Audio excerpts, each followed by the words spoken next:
I'm good. Thank you, sir.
Thank you all for being here.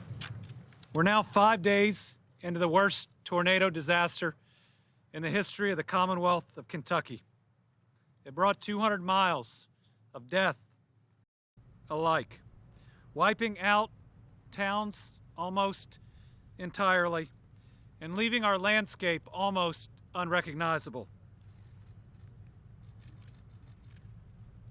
This town is part of who I am. I spent Christmases on a porch that, thank God, is still standing, not too far from here. My granddad would put me on his tractor and drive me around town, which is a pretty big deal for a little kiddo. I buried my kin right here in town, just down the road. To me, this was always a safe place. Bad things did not happen here until Saturday. If you look around here, or Mayfield, in Muhlenberg County and a number of other towns, you might think that we are broken, but we are not. In Kentucky, we are good people. We love one another, and we lean on one another. We open our homes to those in need, not just today, but every day. And we will repair our homes, our businesses, and we will repair our lives. We will do all of that together. As a people, we're not alone. The generosity and outpouring of love, pure, unconditional love, from around this country and around this world has been overwhelming. Millions of dollars and more water, diapers, sweatshirts, household goods than we could ever count have poured in. As a state, we are also not alone. President Biden and the federal government have offered more aid and acted faster than we have ever seen in the history of the United States of America.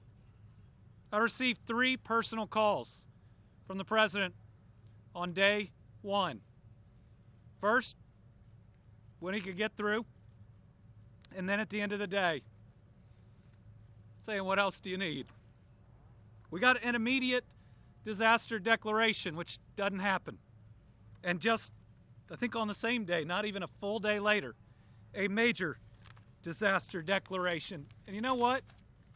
Starting yesterday, there were people here in FEMA shirts walking house to house to start processing people's claims to get them back on their feet. We've gone from looking for our dead to starting to haul away the death and destruction around us. And the steps to start rebuilding have already begun. I cannot thank the President enough. And I know our federal delegation feels the same way. They have been hugely supportive. Thank you, Congressman Comer, for being strong for this community. and for pushing for everything we need in Washington, D.C. You've been a wonderful partner.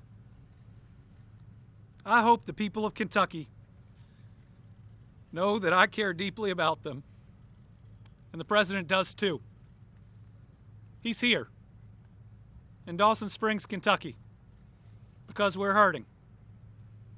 I am so thankful for the full, unwavering support of our federal delegation. I'm so thankful for the President that has said yes to every ask we've made. And you know, he's going to have some news about another ask that I made. One that I thought there was no way that we could get a yes to. But it's going to mean the federal government isn't just here, isn't just doing things we've never seen before, but is fully behind every single family that has suffered any loss. On behalf of Brittany and I, to the people of Kentucky, we love you. And I never thought in my life I'd be able to introduce a president, and I wish there were different circumstances, but I'm still very honored to be able to introduce a president in my dad's hometown, President Joe Biden.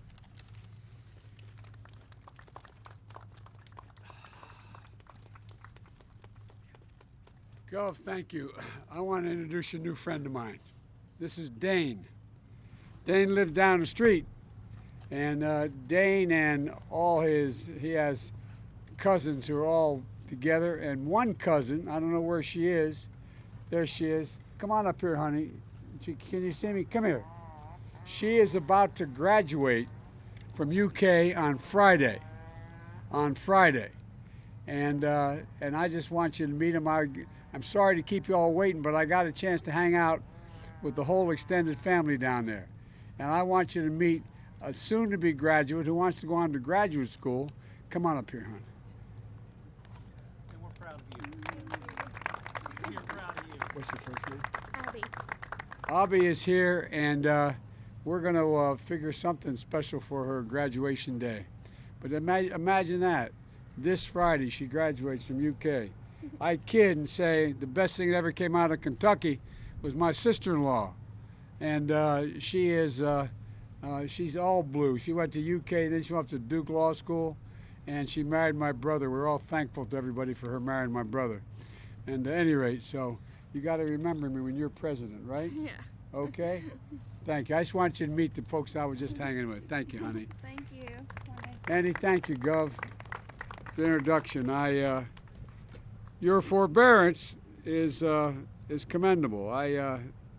This has to be an emotional moment for you, the family, for the congressman, for all of you congressmen. Thanks for the passport into your district. Appreciate it. And I want to also thank everyone here that took the time to be here. And one of the things back in the 1900s, Dawson Springs was a place where people came to be healed because of the mineral waters. Literally, it was a place you came to heal. Now it's our turn to help the entire town to heal. You know, I granted the request for the first emergency declaration and major disaster declaration the moment I received it, because I got to know the governor's father, and I knew nothing would come that wasn't real. I mean it, for real. And yesterday I also approved an emergency declaration for the state of Illinois and Tennessee. And I intend to do whatever it takes, as long as it takes to support your state, your local leaders, and as you recover and rebuild, because you will recover and you will rebuild. You know, the scope and scale of this destruction is almost beyond belief. When you look around here, it's just almost beyond belief. These tornadoes devoured everything in their path. And, you know, as I flew over here in the helicopter, you can look down and you see a house 20 yards away from a house that's devastated, and the house is in good shape. I mean, it's just, tornadoes are such devastating storms. Back where I'm from, we're used to hurricanes and floods and high water, but these tornadoes are just something totally different. And they're not, it devoured everything in the path, your homes, your businesses, your houses of worship, your dreams, your lives. And you know, the governor confirmed there, I think you said 74 fatalities so far, Gov, in Kentucky, and making these among the deadliest tornadoes to ever strike this state. Almost 14 people are confirmed dead in other states, with dozens of people still fearful of where they are. I met one, I don't have permission to use their name, but I met one couple on the way up, said they're still looking for 4 of their friends.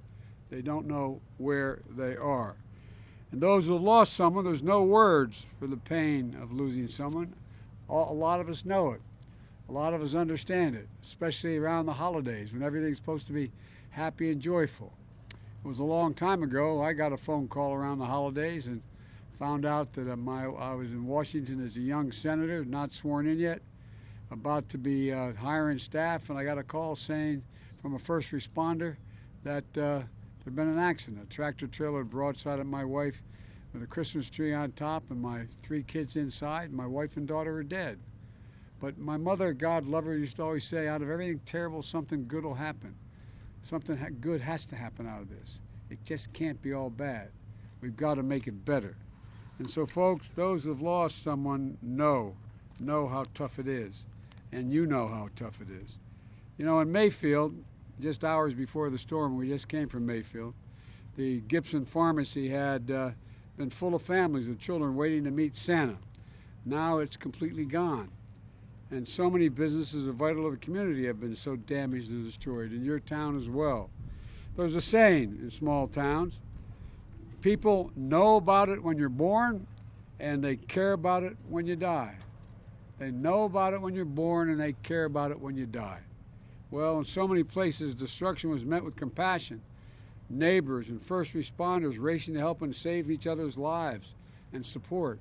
I mean, I'm not joking. I asked when I got to Mayfield, what the first thing my first responders, FEMA, and what they heard. They said they were amazed. All they heard was about people just going out helping one another. Everybody, just stepping up. It's incredible. It's incredible how you all step up. And so, folks, you know, the fact is, I'm going to make sure the federal government steps up and makes sure we do every single thing. For years and years, as U.S. Senator and then as Vice President, I come from Delaware, we have a lot of serious storms. Hurricanes, oceans rising, a whole range of things. But you know what? It always took a long time. There's no reason why it should take any time. We have the wherewithal to get it done. And we're going to get every single thing you need. And I'm going to make sure the federal government does what's needed. At the state's request, 4 FEMA search and rescue teams are working here in Kentucky right now. For those without power, FEMA's already provided 61 generators. The Army Corps of Engineers has a temporary power install teams ready to assist if needed. And we provided critical supplies thus far, and a lot more to come. 144,000 liters of drinking water, 24,000 meals, I just 74,000. And look, thousands of cots and blankets. There are seven shelters open in Kentucky, which are now taking care of 300 occupants, but a lot more is going to occur. Of course, housing is a key. Because of COVID, we want to make sure people are out of those shelters as quickly as they can because of COVID, and ultimately we want to start to provide some certainty for people. I've been involved in responding to a lot of disasters, and you can see it in people's faces what they're really looking for. And look around, I say to the press, what they're looking for is just to be able to put their head down on a pillow, be able to close their eyes, take a deep breath, go to sleep, and make sure their kids are okay. That's what people are looking for right now. But a lot of hard work is going to happen in the next 2 and 3 months to bring it all the way back. And so, folks, the governor, I want to provide you the certainty as well. I just approved the request that I wasn't sure I had the authority to do, but it turns out I do. The government's going to cover 100% of the cost. 100% of the cost for the first 30 days for all the emergency work, from clearing everything to every single cost the federal government's going to take care of. And it includes debris removal, cost of overtime and law enforcement, emergency service personnel, and shelter. And that'll get you through. And by the way, I want to thank your wife. She started a toy drive for this part of the state to make sure, how many, come here. I'm taking credit for something I have nothing to do with. How could you? But tell them what you got so far. Well, as of this morning, we think that we have around 20,000 gifts donated, and we've got 3 more days to go. 20,000 gifts, so no kid's going to go to sleep wherever they get to sleep tonight without a gift. God love you. And look, we also need to recognize the people who have suffered mental and emotional injuries. The cost of this sometimes are unseen and unknown. You know, people talk about post-traumatic stress in the battlefield as I travel through Afghanistan and Iraq. Well, guess what? There's a lot of post-traumatic stress that comes from lying in your house and all of a sudden the roof goes blowing off and you wonder whether your kids are around. I really mean it. So, you know, where the shock of losing a home and a business, the grief of losing someone, it's happening right before the holidays, as I said, and we're going to make sure that you have all the help you need, including the kind of mental help that's needed to help people through difficult times. And folks, you know, the FEMA has opened mobile disaster recovery centers in Mayfield and in Dawson Springs, and it has disaster survivor assistance teams on the ground here in Kentucky to help people register for assistance. As I said when I talked to the governor, not only that we're going to get what you need, we're going to make sure you know everything's available, because you don't always know all that is available. All that is available. And that's what we're going to do. And folks, you know, if you live in infected areas, which all of you who are standing here watching me do, you know, you visit disasterassistance.gov, disasterassistance.gov, or call 1-800-621-FEMA. That's 1-800-621-3362. I promise you, you're going to heal, we're going to recover, you're going to rebuild, you're going to be stronger than you were before, we're going to build back better than it was. And when I come back, I got one beautiful lady and her husband promised me a meal. She's apparently a hell of a cook, so I'm coming back for the meal. So thank you, thank you, thank you for being here. And to all the families here, keep the faith.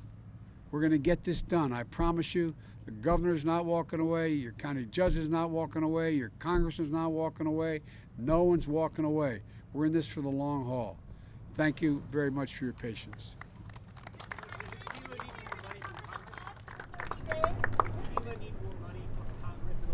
Not now. We don't need it yet. We don't need it now. You know, there has been, because of weather disasters, just this year, over $99 billion in losses. $99 billion in losses. And as I flew over, I was telling folks here, as I was out with the governor of California and Idaho and other states, as you fly over those territories for the better part of an hour, looking down, every single solitary thing is leveled because of the fires. Nothing there. The forest, the homes, the businesses. And guess what?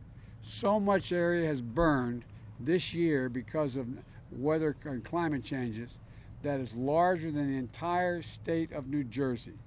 The entire state of New Jersey. That's how much land has been burned to the ground. So we got a lot to do. We got a lot to do, but the American people are ready to do it. This is the United States of America. There's not a darn thing we can't do. Thank you.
How you doing, bro? How long you been here? Since Saturday night. Yeah, good day. Good day. When did you get here? Been here for a while.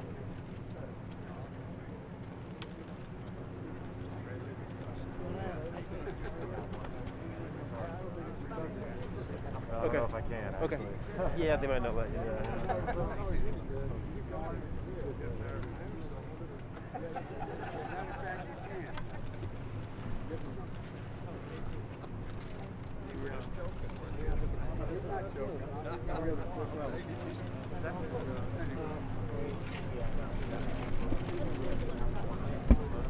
Guys.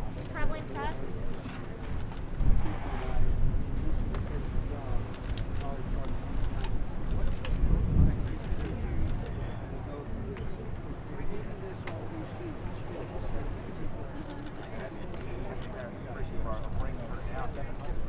This is what I see. The contact that help. Never been through it. Perfect. They're gonna help guide me through this. It's huge. Your promise can help us rebuild. These people need it so bad.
Anyway, but it's just, you know, the reason I'm there, you know, I come from one of the welfare states. A very poor section, relative to lower to county here. So my contracts like this, I'm telling you, when I ran first time, not a joke. I'm born on good friends. That guy was as good as it got.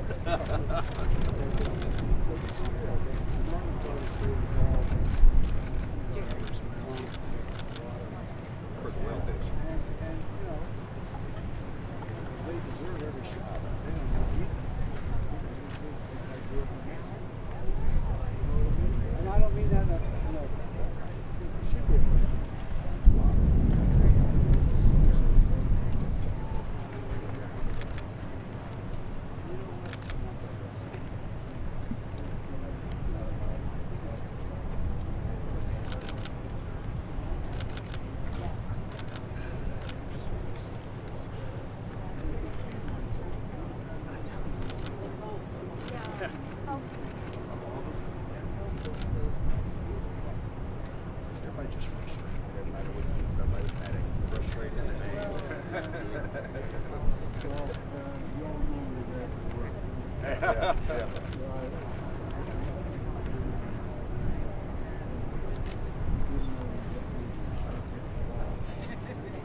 Well, to be fair, for the last 2 years, I did not know what was going on. agree. I agree.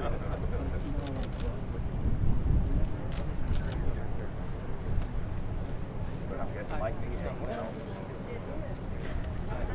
Mr. President, again, thank you for being here today. You know, it means something to us. Getting the work done was great. Because you saw those people's faces.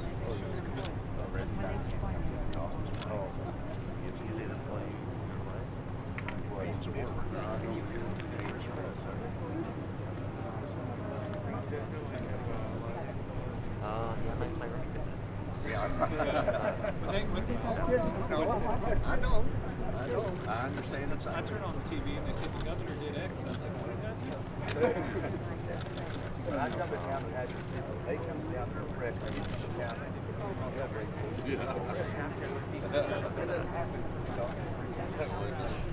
my mom and dad. All right, guys, I guess what am I doing now? And then on the airport, get back to work. Thank you. You gave us, Got my number. you gave us an entire day. Thank you. I'm staying back. Thank you so much. Thank you. Thank you so much. I do. I'm going to use it. But I've been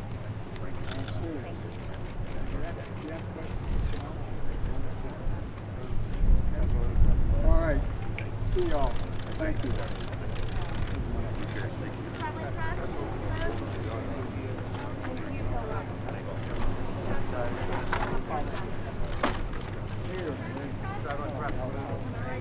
No, I'm staying back. You're the pull in home. Mr. President, as you're working on this rescue and recovery, Mr. President, should congressional Democrats move on to working on voting rights legislation this year and put off your Build Back Better plan to 2022? If we could get the congressional voting rights done, we should do it. If we can't, we got to keep going. There's nothing domestically more important than voting rights. It's the single biggest issue. So you support a pivot this year to doing that? Let's go, traveling press, for the same spot where we got dropped off. Pull that way. Local press day. Local press day. Traveling press only, please. Traveling pool, you're that way.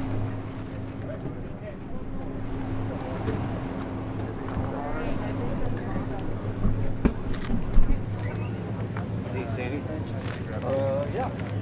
No, I mean, they were rolling on it. I couldn't see, in the traveling pool, but back there, he missed it. Yeah, I mean, it was there, the audio's there. That's a good thing.